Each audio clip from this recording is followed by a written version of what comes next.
Makisama ka lang pero huwag kang magtiwala. Hindi lahat ng tao sa paligid mo ay totoo. Ito ang masasabi ko sa quote na yan. Kahugot, sa mundong ito, mahalaga ang makisama. Pero tandaan mo, hindi lahat ng ngiti ay totoo at hindi lahat ng kamay na inaabot ay may malasakit. Yan ang realidad na kailangan nating harapin. Unahin natin, bakit kailangan makisama? Simple lang kahugot, tao tayo. At bahagi ng ating pagiging tao ang pakikipag-ugnayan sa iba. Sa trabaho, sa eskwela, kahit sa simpleng pagpila sa tindahan, kailangan nating makisama para umusad ang buhay.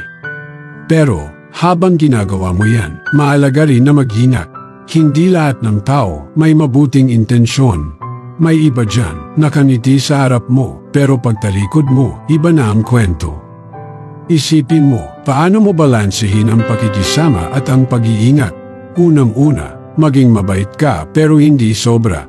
Ibig sabihin, okay lang tumulong, makinig at magbigay ng suporta, pero huwag mong kalimutan na may hangganan ang lahat.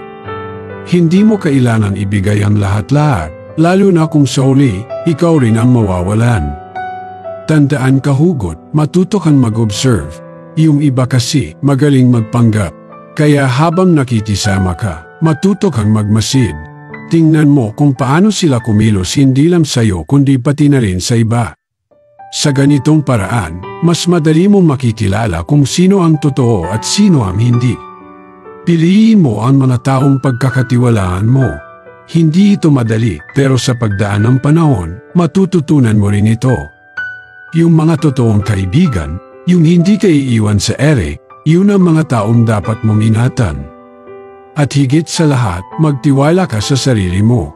Oo, mahirap magtiwala sa iba, pero dapat hindi mawala ang tiwala mo sa sarili mo.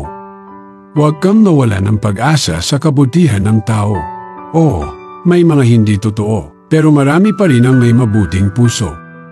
Huwag mo hayaan ang ilang masasamang karanasan ay maging dahilan para mawala ang paniniwala mo sa kabutihan.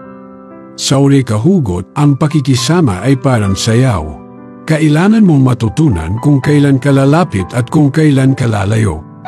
Hindi ito madali, pero parte ito ng ating paglalakbay. Tandaan mo, sa bawat hakbang, may aral kang matututunan. At sa bawat aral, mas lalo kang magiging matatag at marunong sa buhay. Kaya mumiti ka, makisama, pero lagi kang mag-ingat. At higit sa lahat, mahalin mo ang sarili mo. Sa mundong puno ng pagkukunwari, yung pagmamahal mo sa sarili mo ang magiging sandigan mo. Salamat sa patuloy na panonood at sana'y meron kang natutunan. Ako si Boy Hugot, ang biyayerong tagapayo at hugotero.